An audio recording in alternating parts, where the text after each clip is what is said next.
We are Group 5 of MBCBT Batch 4 and our topic is Insulin Production and Purification. These are the index numbers of Group 5 members and I'm WTR Vikramasinghe. These are the contents of insulin production. First of all, we should consider what is insulin. Insulin is an important hormone that helps control blood sugar levels in our body. It is naturally made by beta cells in the pancreas and it plays a major role in glucose metabolism and enabling cells to take up glucose for energy storage or usage. Next, we are moving to the history of insulin. Insulin was discovered in 1921 by Canadian scientists Frederick Banting and Charles Best. Initially, insulin was extracted from animals, but it had limitations. After 1970s, recombinant DNA technology was developed. This innovation led to the creation of synthetic insulin, which is biologically identical to the insulin naturally produced by humans. Understanding insulin production provides to learn cellular mechanisms and foundation for developing advanced diabetes treatments. In order to produce human insulin using recombinant technology, we need to locate and remove human insulin gene from beta cell of pancreas by using restriction endonuclease enzyme. Then we have the bacterial cell E. coli. Inside the cell, it has bacterial DNA and the plasmid. By using same restriction endonuclease enzyme, we get the plasmid cut out. Then the insulin producing gene is recombined with the plasmid using ligase enzyme to produce recombinant DNA. This recombinant DNA is introduced to the bacteria which called recombinant bacteria. Bacteria like E. coli are frequently used for this transformation step. Then it will be cultivated inside the fermentation tank. In closure, recombinant bacteria produce inclusion bodies containing pro-insulin inclusion proteins. The next step will be extraction and purification of this insulin.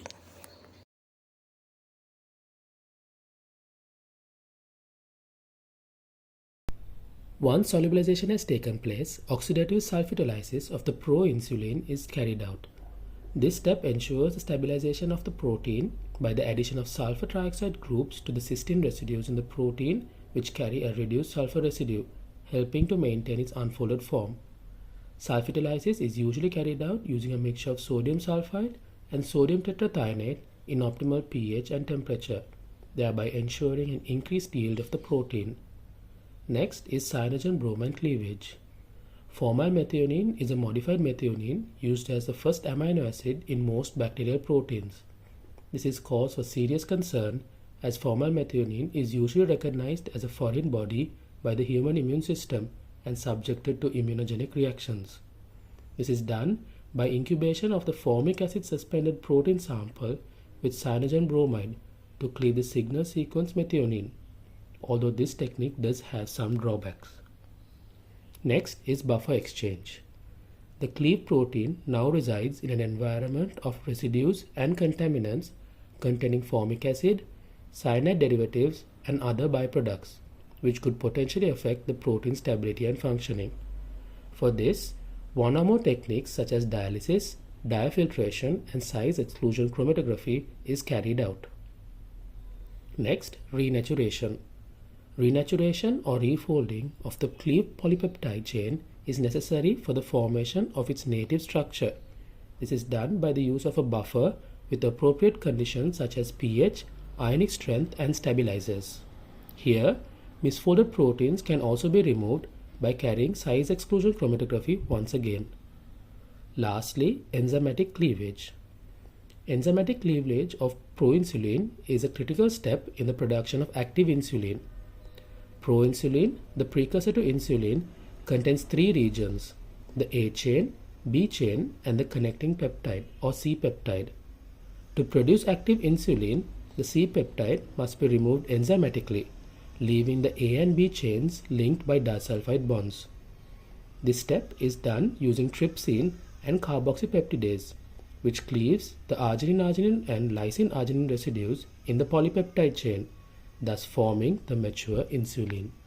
Purification of insulin by ion exchange chromatography. In this process, insulin is purified by separating it from C-peptide and other impurities using cation exchange chromatography. This method operates effectively within a pH range of 3 to 4. The process involves two main components: the mobile phase, which contains the proteins in solution; the stationary phase, composed of polymer beads with negatively charged functional groups.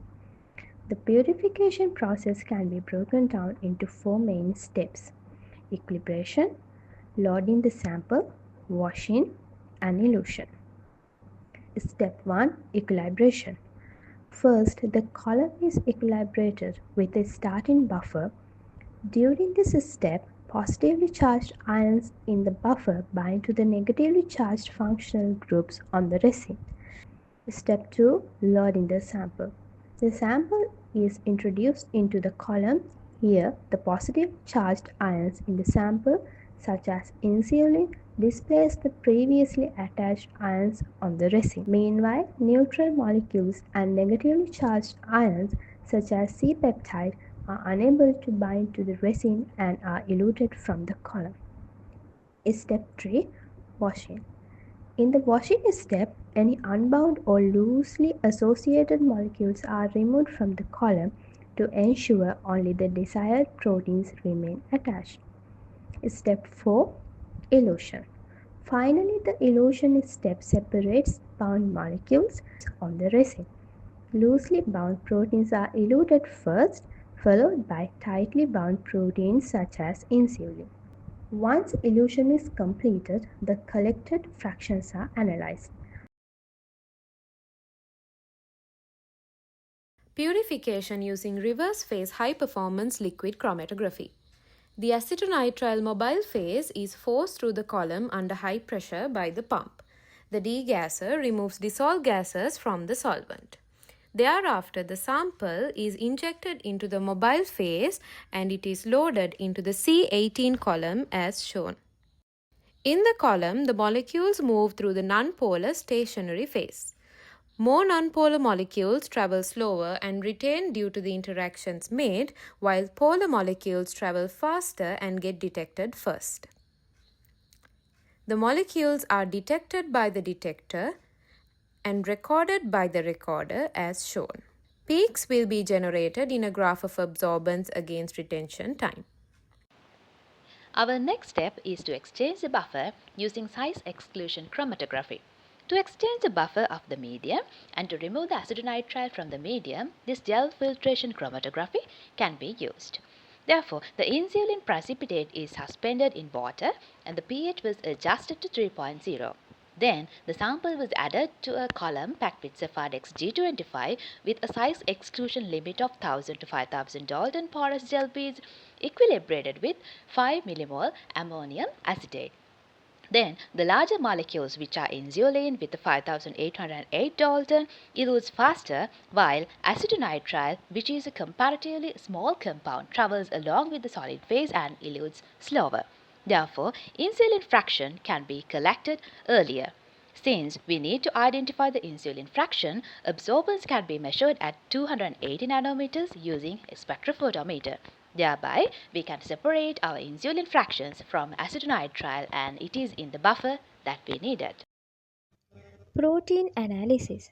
Protein analysis can be done by using SDS page and mass spectrometry techniques. SDS page or sodium dodecyl sulfate polyacrylamide gel electrophoresis is a widely used technique for separating proteins according to their molecular weight.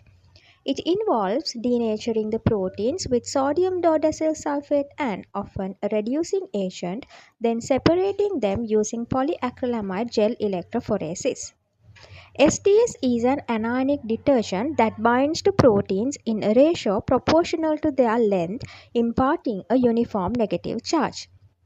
This denatures the proteins, unfolding them into linear chains and masking their intrinsic charges. As a result, when an electric field is applied, the proteins are separated solely based on their size as the charge to mass ratio is uniform.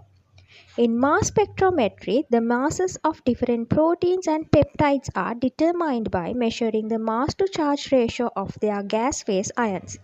Mass spectrometers first convert protein molecules into gas phase ions using an ion source. Next, a mass analyzer separates ionized analytes based on mass to charge ratio. Mass spectrometry confirms structure of insulin and C-peptide. HPLC with mass spectrometry and ELISA used as most common analytical methodologies for measurement of bioengineered insulin and insulin in human plasma accordingly. While electron microscopy stays as conventional method of visualizing, total internal reflection fluorescence technique has been paved the way for more deep analysis into the molecular trafficking of insulin molecule. For the conclusion, insulin vital for regulating blood glucose level. Since the insulin deficiency causes diabetes, it's necessary for administering insulin externally. Recombinant DNA technology enables large-scale synthesis, which allows to achieve commercial insulin production. Advanced methods such as high-performance liquid chromatography, ion exchange chromatography, and gel filtration chromatography help to purify insulin as well as ensuring a safe and effective product. Fulfilling the worldwide demand and enhancing the quality of life for persons with diabetes relies on these advancements relating to insulin production and purification.